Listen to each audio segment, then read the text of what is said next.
कोरबा में खनिज न्यास निधि से 1 करोड़ की लागत से बनेगा वृद्धाश्रम। असहाय वृद्धजनों को नहीं पड़ेगा भटकना। 60 वृद्धजनों को मिलेगा आवासीय सुविधा। कोरबा में डीएमएफ से 118 अतिथि शिक्षकों की होगी नियुक्ति। शिक्षकों की नियुक्ति से शिक्षा के स्तर में होगा सुधार। प्रति माह 12,000 रुपए दिया जाएगा मानदेय। झाबुआ में नगर पालिका की कार्यप्रणाली पर उठे सवाल। अतिक्रमताओं पर नहीं हो रही कार्रवाई। शिकायत के बावजूद समस्या जस की तस। अंबिकापुर में लघु वनोपज का किया जा रहा संग्रहण। वनोपज संग्रहण से वन निवासियों का हो रहा लाभ। जांजगीर चांपा में रोजगार दिवस का आयोजन। कलेक्टर आकाश ने ग्रामीणों को बताया स्वच्छ हरित ग्राम का महत्व। 12 जून तक मनाया जाएगा स्वच्छ हरित ग्राम सप्ताह। नमस्कार, मैं हूं आपके साथ सोनिया चौहान। मध्य प्रदेश छत्तीसगढ़ की खबरों में आप सभी का स्वागत है। रुक करते हैं खबरों की ओर। मध्य प्रदेश के पंचायत और ग्रामीण विकास तथा श्रम मंत्री प्रहलाद पटेल ने रायसेन जिले के बेगमगंज जनपद अंतर्गत धसान नदी के उद्गम स्थल जसरधी टोरिया जल गंगा संवर्धन अभियान के तहत आयोजित कार्यक्रम का शुभारंभ किया। मंत्री पटेल ने सर्वप्रथम धसान नदी के उद्गम स्थल पर पूजा अर्चना की और साथ ही इसके बाद पौधारोपण भी किया। वहीं कार्यक्रम में मंत्री पटेल ने उपस्थित नागरिकों को संबोधित करते हुए कहा कि प्रदेश में सीएम डॉक्टर मोहन यादव की मंशानुसार जल स्रोतों और नदी, तालाबों, कुओं, बावड़ियों और अन्य जल स्रोतों के संरक्षण और पूर्ण जीवन के लिए 16 जून तक जल गंगा संवर्धन अभियान संचालित किया जा रहा है। सभी नागरिक इस विशेष अभियान में सहभागी बने और साथ ही अपने ग्राम क्षेत्र में स्थित जल स्रोतों की साफ सफाई कर और गहरीकरण कर उन्हें उपयोगी बनाए, जिससे बारिश का पानी उनमें एकत्रित हो। मध्य प्रदेश के पंचायत और ग्रामीण विकास एवं श्रम मंत्री प्रहलाद पटेल ने रायसेन जिले के बेगमगंज जनपद अंतर्गत धसान नदी में उद्गम स्थल जसरधी टोरिया पर जल गंगा संवर्धन अभियान के तहत आयोजित कार्यक्रम का शुभारंभ किया। मंत्री पटेल ने सर्वप्रथम धसान नदी के उद्गम स्थल पर पूजा अर्चना की और इसके बाद पौधारोपण किया। वहीं कार्यक्रम में मंत्री पटेल ने उपस्थित नागरिकों को संबोधित करते हुए कहा कि प्रदेश में सीएम डॉक्टर मोहन यादव की मंशानुसार जल स्रोतों, नदी, तालाबों, कुओं, बावड़ियों और अन्य जल स्रोतों के जल संरक्षण और पूर्ण जीवन के लिए 16 जून तक जल गंगा संवर्धन अभियान संचालित किया जा रहा है। सभी नागरिक इस विशेष अभियान में सहभागी बने और साथ ही अपने ग्राम क्षेत्र में स्थित जल स्रोतों के साफ सफाई कर गहरीकरण कर उन्हें उपयोगी बनाएं और जिससे बारिश का पानी उनमें एकत्रित हो।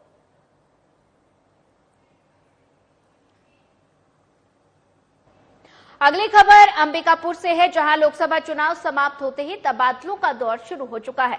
सरगुजा पुलिस विभाग में फेरबदल किया गया और 14 पुलिस अधिकारियों का तबादला हुआ, जिसका सरगुजा एसपी विजय अग्रवाल ने आदेश जारी किया। जारी आदेश में 6 निरीक्षक, 6 उप निरीक्षक और 2 सहायक उप निरीक्षक का नाम शामिल है। बड़ी सर्जरी की तैयारी सरगुजा पुलिस करने की कवायद शुरू हो चुकी है और साथ ही इसी क्रम में सरगुजा एसपी ने पहली लिस्ट जारी कर साफ संकेत दिया कि बड़ी सर्जरी की तैयारी में पुलिस विभाग लगा है और लंबे समय से अपने मनपसंद थाना चौकी में पदस्थ पुलिस कर्मियों का तबादले का दौर शुरू हो चुका है। खबर अंबिकापुर से है, जहां लोकसभा चुनाव समाप्त होते ही तबादलों का दौर शुरू हो चुका है। सरगुजा पुलिस विभाग में फेरबदल किया गया।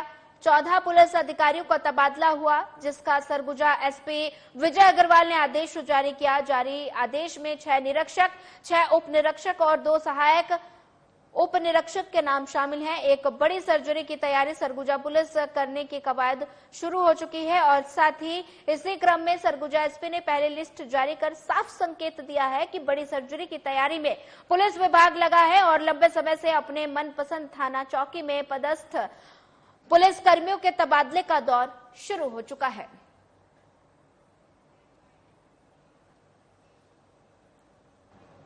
जांजगीर चांपा कलेक्टर आकाश चिकारा ने शुक्रवार को नवागढ़ विकासखंड के सभा कक्ष में विकासखंड शिक्षा अधिकारी, प्राचार्यों और सहायक विकासखंड के शिक्षा अधिकारी, विकासखंड स्रोत समन्वयकों की बैठक ली और साथ ही बैठक में उन्होंने कहा कि विद्यार्थियों के भविष्य को गढ़ने का कार्य शिक्षक करते हैं और इसके लिए जरूरी है कि विद्यार्थी की रुचि को पहचाने और साथ ही उसके अनुसार उनकी प्रतिभा को विकसित करें। उन्होंने विकासखंड नवागढ़ शिक्षा विभाग की समीक्षा बैठक में उत्कृष्ट परीक्षा परिणाम के लिए योजना बनाकर कार्य करने, शाला प्रवेश उत्सव के साथ पाठ्य पुस्तक, गणवेश, साइकिल आदि वितरण की तैयारी पूर्ण करने के निर्देश दिए।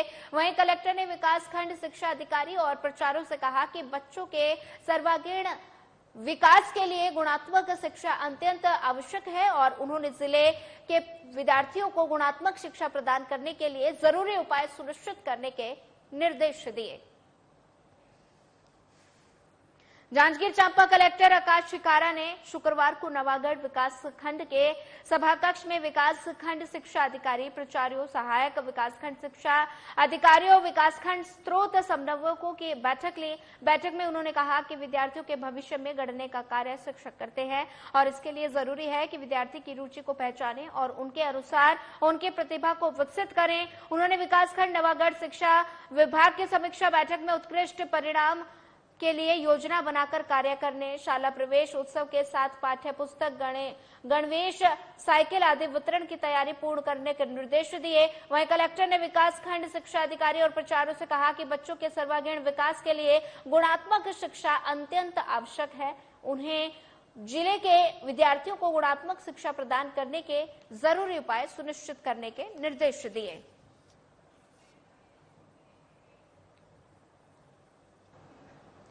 जांजगीर चांपा कलेक्टर आकाश छिकारा ने शुक्रवार को सामुदायिक स्वास्थ्य केंद्र नवागढ़ का औचक निरीक्षण किया और इस दौरान उपस्थित पंजी का निरीक्षण करते हुए अनुपस्थित कर्मचारियों का 1 दिन का वेतन काटने और समय पर आने के निर्देश दिए। उन्होंने विभिन्न वार्डों का अवलोकन भी किया। कलेक्टर ने ओपीडी में पहुंचकर मरीजों की जानकारी लेते हुए उनके बेहतर इलाज के निर्देश डॉक्टरों को दिए। साथ ही उन्होंने कहा कि अस्पताल में जो भी मरीज आते हैं उन्हें जानकारी से साहू भारती रात्रि से उनके किए जा रहे इलाज और मिल रही सुविधाओं की जानकारी ली और इसी के साथ उन्होंने बच्चों को लगाए जा रहे टीकाकरण की भी जानकारी दी और साथ ही कहा कि सप्ताह में किस दिन टीकाकरण किया जाता है उसकी जानकारी लोगों को अवगत कराए। जांजगीर चांपा कलेक्टर आकाश शिकारा ने शुक्रवार को सामुदायिक स्वास्थ्य केंद्र नवागढ़ का औचक निरीक्षण किया। इस दौरान उपस्थित पंजी का निरीक्षण करते हुए अनुपस्थित कर्मचारियों का 1 दिन का वेतन काटने और ओपीडी में बता दें कि पहुंचकर मरीजों की जानकारी लेते हुए उनके बेहतर इलाज करने के निर्देश डॉक्टरों को दिए। उन्होंने कहा कि अस्पताल में जो भी मरीज आते हैं उन्हें जानकारी से अवगत कराएं और बेहतर इलाज कराने के निर्देश दिए। इस दौरान जनरल वार्ड में भर्ती मरीज विजय साहू भारती रात्रि से उनके किए जा रहे इलाज और मिल रही सुविधाओं की जानकारी ली और इसके साथ ही उन्होंने बच्चों को लगाए जा रहे टीकाकरण की भी जानकारी ली और कहा कि सप्ताह में किस दिन टीकाकरण किया जाता है उसकी जानकारी से लोगों को जरूर अवगत कराएं।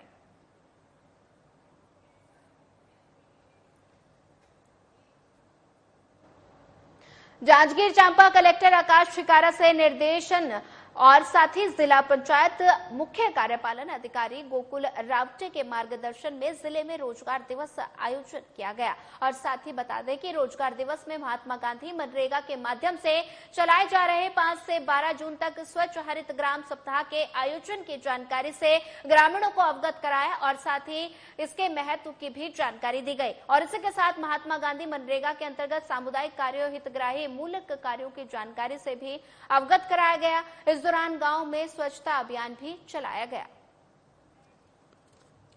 जांजगीर चांपा कलेक्टर आकाश शिकारा के निर्देशन और साथ ही जिला पंचायत मुख्य कार्यपालन अधिकारी गोकुल रावटे के मार्गदर्शन में जिले में रोजगार दिवस का आयोजन किया गया। रोजगार दिवस में महात्मा गांधी मनरेगा के माध्यम से चलाए जा रहे 5 से 12 जून तक के स्वच्छ हरित क्रांति सप्ताह के आयोजन की जानकारी ग्रामीणों को अवगत कराया गया और साथ ही इसके महत्व की भी जानकारी दी गई और इसी के साथ महात्मा गांधी मनरेगा के अंतर्गत सामुदायिक कार्यों, हितग्राहियों मूलक कार्यों की भी जानकारी से अवगत कराया गया। इस दौरान गांव में स्वच्छता अभियान भी चलाया गया।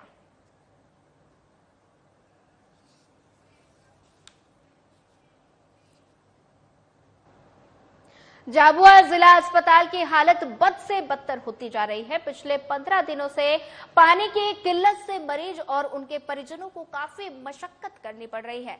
पानी के अभाव में प्रतिदिन के कार्यों के लिए सुलभ शौचालय का रुख करना पड़ रहा है और स्थिति इतनी खराब है कि अस्पताल में पीने के पानी की व्यवस्था नहीं है। मरीजों को बाजार से पानी खरीद कर पीना पड़ रहा है। शौचालय पूरी तरह से गंदे पड़े हैं और पानी की समस्या का भी कोई निराकरण नहीं किया जा रहा। और इस बारे में civil surgeon doctor ML Malviya से चर्चा करने पर उन्होंने बताया कि अस्पताल में पानी की समस्या है, लेकिन हम उसका निराकरण करने का प्रयास निरंतर कर रहे हैं। और साथ ही उन्होंने बताया कि 4 बोरिंग पूरी तरह से सूख गए हैं। एक कुआं है, उसको हमने साफ करवाया है। पानी की कमी होने पर टैंकर से पानी की व्यवस्था भी की जाती है।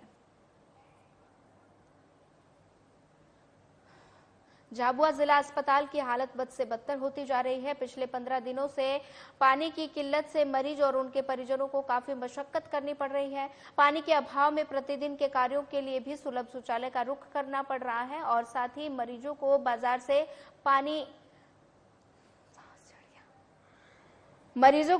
से पानी खरीदकर पीना पड़ रहा है। शौचालय पूरी तरह से गंदे पड़े हैं। पानी की समस्या का कोई निराकरण नहीं किया जा रहा। और इस बारे में civil surgeon doctor ML Malviya से चर्चा करने पर उन्होंने बताया कि अस्पताल में पानी की समस्या है, लेकिन हम उनका निराकरण करने का निरंतर प्रयास कर रहे हैं। और साथ ही उन्होंने बताया कि 4 बोरिंग पूरी तरह से सूख गए हैं। एक कुआं है और जिसको हमने साफ करवाया है। पानी की कमी होने पर टैंकर से पानी की व्यवस्था भी की जाती है।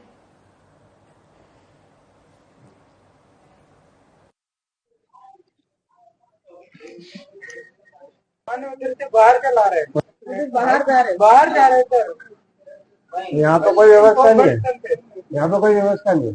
यहाँ पे तो व्यवस्था है। वहाँ पैसे देना पड़ता हूँ। कितने रुपए लेता? 10 रुपए लेते हाँ, एक का। पीने का पानी है कि नहीं है? पीने का पानी भी नहीं है। पीने का पानी कहाँ से खरीद के लाते हैं क्या?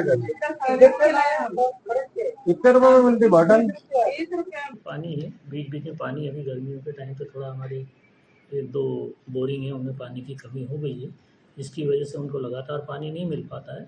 जब पानी इकट्ठा होता है फिर चलाते हैं हम 1-2 घंटे जब मोटर चलती है। और ऐसे बीच बीच में रुकावट आती रहती है, पर पूर्ति कर रहे हैं हम। जहाँ अति आवश्यक है वहाँ टैंकर से भी डलवा रहे हैं। जो कोशिश पूरी की जा रही है कि पानी की कमी ना आए। बीच बीच में कभी कम पड़ जाता है तो फिर पूर्ति करते हैं। कुछ पेशेंट का कहना है कि करीबन 5-7 दिन से पानी नहीं आ रहा है। और शौचालय का भी हमने निरीक्षण करा तो वहाँ पूरे जाम पड़े हुए हैं, मतलब ऐसी हालत है। तो ये मतलब इसका ये है कि या तो आपको पूरी समस्या की जानकारी सही नहीं है। ऐसा नहीं है, शौचालय में भी पानी है। हम कोशिश कर रहे हैं पूरी सप्लाई करने की। हाँ, बीच बीच में कभी कम हो जाता है। अब लोग हैं, अगर शौचालय करके आ गए पानी नहीं डालते हैं तो वो तो उसमें दिखता है कि हाँ पानी नहीं, तो ऐसा आवश्यक नहीं है कि पानी नहीं है जिसकी वजह। कोरबा जिला प्रशासन ने बड़ी पहल करते हुए खनिज न्यास निधि से जिले में बेसहारा और असहाय वृद्ध जनों को आवासीय सुविधा उपलब्ध कराने के निर्देश वृद्धाश्रम का संकल्प लिया।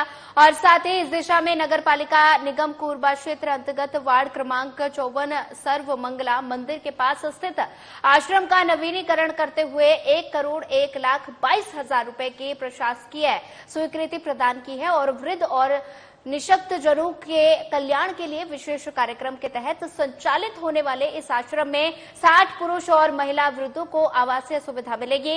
इसके निर्माण के साथ ही कोरबा जिला में जिला प्रशासन की ओर से संचालित ये पहला सर्व सुविधा युक्त वृद्धाश्रम होगा। और बता दें कि कोरबा जिले में बेसहारा वरिष्ठ नागरिकों के लिए व्यवस्थित और सुविधा युक्त वृद्धाश्रम भवन की कमी लंबे समय से बनी हुई थी। इस दिशा में पहल करते हुए जिला प्रशासन ने जिला खनिज न्यास मद के तहत वृद्धाश्रम बनाने का निर्णय लिया।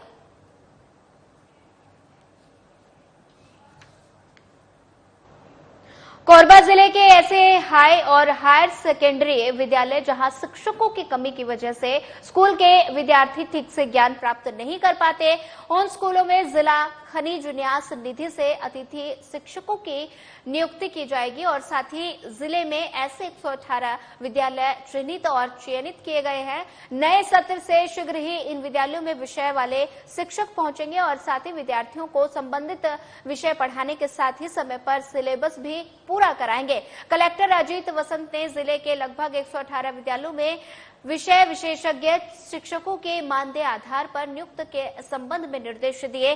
जिला खनिज न्यास मद अंतर्गत इन शिक्षकों की नियुक्ति जिला शिक्षा अधिकारी के माध्यम से मेरिट लिस्ट के आधार पर होगी। शिक्षकों को प्रति महीने 12,000 रुपए मानदेय के रूप में प्रदान किया जाएगा। ये नियुक्ति अस्थायी होगी। विद्यालयों में विषय विशेषज्ञ शिक्षकों की कमी को दूर करने की दिशा में महत्वपूर्ण कदम होगा।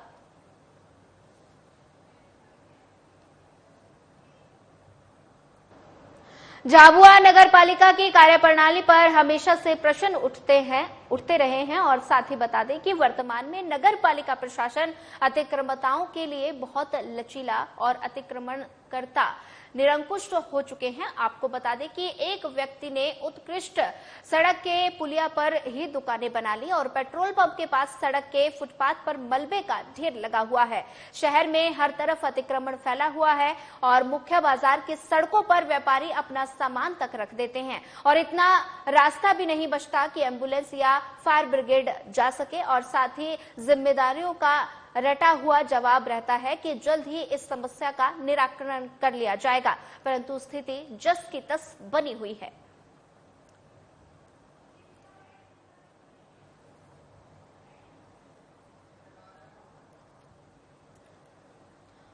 बता दें कि झाबुआ नगर पालिका की कार्यप्रणाली पर हमेशा से प्रश्न उठते रहते हैं और साथ ही वर्तमान में नगर पालिका प्रशासन अतिक्रमणताओं के लिए बहुत ही लचीला है। अतिक्रमणकर्ता निरंकुश हो चुके हैं। बता दें कि एक व्यक्ति ने उत्कृष्ट सड़क के पुलिया पर ही दुकानें बना दी हैं। पेट्रोल पंप के पास सड़क पर फुटपाथ पर मलबे का ढेर लगा हुआ है। शहर में हर तरफ अतिक्रमण फैला हुआ है। मुख्य बाजार की सड़कों पर व्यापारी अपना सामान तक रख देते हैं और इतना ही नहीं कि इतना रास्ता भी नहीं बचता कि मुख्य बाजार की सड़कों पर व्यापारी अपना सामान तक रख देते हैं और साथ ही जिम्मेदारों का रटा हुआ जवाब रहता है और जल्द ही इस समस्या का निराकरण कर लिया जाएगा।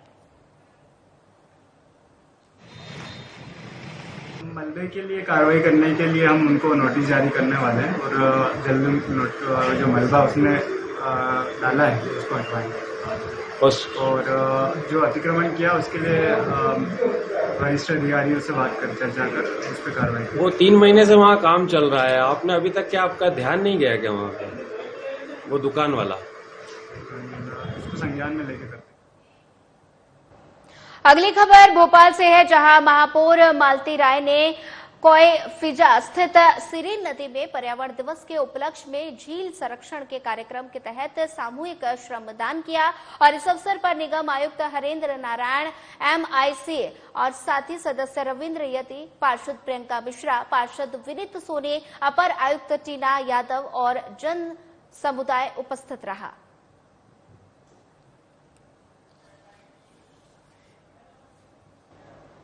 छत्तीसगढ़ शासन लघु वनोपज संघ की ओर से वन धन विकास योजना के अंतर्गत निर्धारित न्यूनतम समर्थन मूल्य पर लघु वनोपजों का संग्रहण किया जा रहा है और सरगुजा वनवृत्त अंतर्गत शासन और लघु वनोपज संघ की तरफ से निर्धारित न्यूनतम समर्थन मूल्य पर वनोपज का संग्रहण बता दें कि संग्राहकों की ओर से किया जा चुका है और साथ ही बता दें सरगुजा वनवृत्त के मुख्य वन संरक्षण के मार्गदर्शन में सरगुजा वनवृत्त अंतर्गत साल 2024 में जिला यूनियन मनेन्द्रगढ़ और साथ ही कोरिया में मार्च अप्रैल के सीजन में फूड ग्रेड महुआ का 10 रुपए प्रति किलोग्राम की दर से संग्रहण किया गया है, जिसमें जिला यूनियन मनेन्द्रगढ़ में 121 संग्राहकों की तरफ से 445.07 क्विंटल और जिला यूनियन कोरिया में 27 संग्राहकों की तरफ से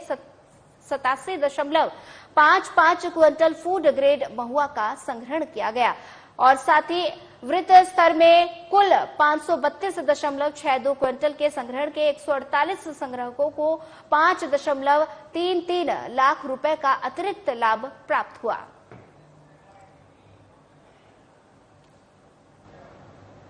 बढ़ते हैं अगली खबर की ओर। सरगुजा पुलिस की ओर से जारी अभियान ऑपरेशन विश्वास के तहत प्रतिबंधित मादक पदार्थों की तस्करी करने वाले संदेहियों और साथी आरोपियों पर लगातार सख्ती से कार्रवाई की जा रही है और इसी क्रम में पुलिस ने टाउन पेट्रोलिंग और माइनर एक्ट की कार्रवाई के दौरान प्रतिबंधित नशीले इंजेक्शन के साथ आरोपियों को गिरफ्तार किया और जिसके कब्जे से पुलिस ने 52 प्रतिबंधित नशीले इंजेक्शन और घटना में प्रयुक्त बाइक जब्त की है। फिलहाल पुलिस आगे की जांच में जुटी है।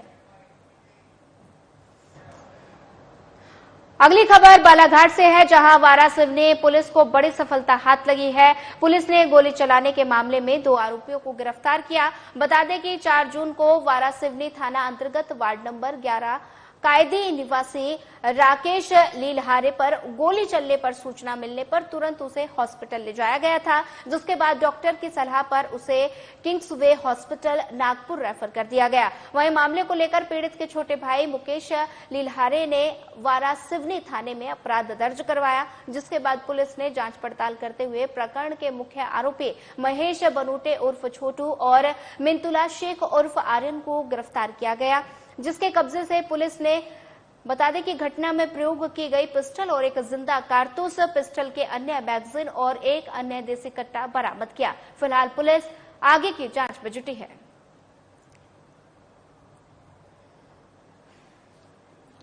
देखिए, दिनांक तारीख को दोपहर के समय डायल 100 पर सूचना प्राप्त हुई थी कि ग्राम कायदी में राकेश लीलहारे को मुकेश बनोटे नाम के व्यक्ति के द्वारा गोली मार दी गई है। सूचना पर पुलिस जब टीम पहुंची तो संपूर्ण घटनाक्रम विवेचना में जब ज्ञात हुआ कि राकेश लीलहारे के मुकेश बनोटे की पत्नी के साथ में अवैध संबंध थे, इसी बात को लेकर दोनों के बीच में विवाद था और वही विवाद बाद में जो है गंभीर घटना के रूप में परिवर्तित हुआ और मुकेश बनोटे ने राकेश लीलहारे के ऊपर प्राणघातक हमला पिस्टल से किया था। संपूर्ण घटनाक्रम में अपराध क्रमांक 241, 323, 294, 506, 307 में अपराध पंजीबद्ध कर लिया गया है। क्योंकि घायल अभी नागपुर में इलाजरत हैं और अभी जो क्रिटिकल कंडीशन उसकी बनी हुई है। घटनाक्रम में मुख्य रूप से 2 आरोपी, एक मुकेश बनोटे और उसके साथी जो बिहार के जबलपुर के कटंगी स्वास्थ्य केंद्र में गर्भवती महिला की मौत का मामला सामने आया। महिला की मौत के बाद परिजनों ने जमकर हंगामा मचाया और जबलपुर दमोह रोड पर चक्का जाम कर दिया। परिजनों का आरोप है कि महिला को इलाज के लिए कटंगी स्वास्थ्य केंद्र लाया गया था, जहां पर डॉक्टरों ने उसे गलत इंजेक्शन लगा दिया, जिसके बाद उसकी मौत हो गई। महिला का नाम रागिनी राय कबार बताया जा रहा है, जिसकी उम्र लगभग 26 साल थी और साथ ही महिला की मौत के बाद परिजनों ने जमकर बवाल काटा और दमोह जबलपुर मार्ग पर चक्का जाम कर दिया। वहीं मामले में अधिकारियों का कहना है कि महिला का पोस्टमार्टम कराया गया है। जांच के बाद जैसे भी तथ्य सामने आएंगे वैधानिक कार्रवाई होगी।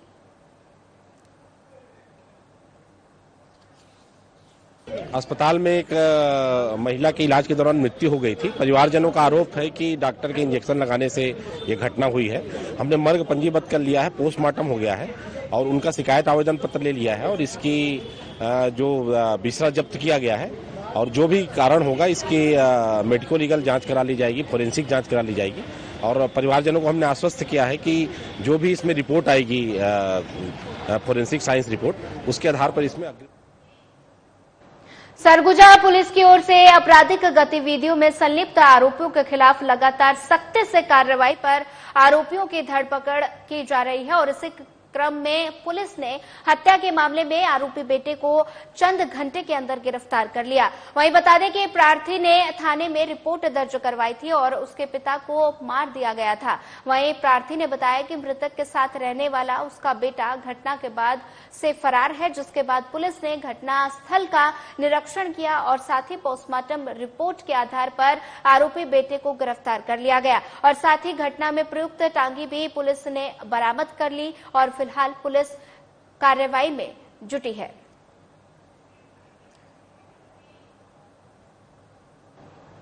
भोपाल में मौसम को लेकर अपडेट सामने आया है। मौसम वैज्ञानिक ने बताया कि अगले 24 घंटे में भोपाल का तापमान 42 डिग्री के आसपास रहेगा। बादलों की आवाजाही बनी रहेगी। उत्तरी मध्य प्रदेश और महाराष्ट्र से लगे हुए जिलों में बारिश होने की संभावना है। प्रदेश के सभी जिलों में बारिश की स्थिति बनी हुई है। कुछ जिलों में ऑरेंज अलर्ट भी जारी किया गया है। भोपाल में मौसम को लेकर अपडेट सामने आया है। मौसम वैज्ञानिक ने बताया कि अगले 24 घंटे में भोपाल का तापमान 42 डिग्री के आसपास रहेगा। बादलों की आवाजाही बनी रहेगी। उत्तरी मध्य प्रदेश और महाराष्ट्र से लगे हुए जिलों में बारिश होने की संभावना है।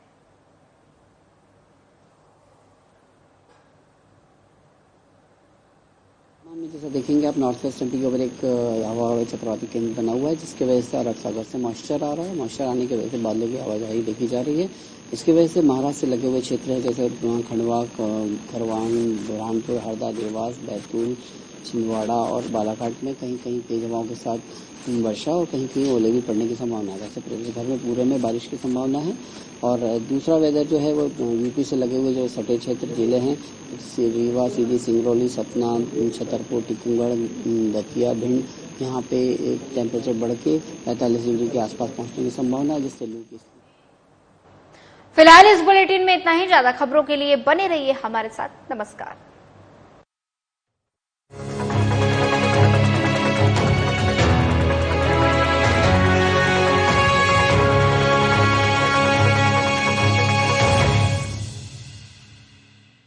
क्या आप जिम जाते करते हैं फिर भी आपकी सेहत नहीं बनती? काजू, बादाम, किशमिश, मेवे खाते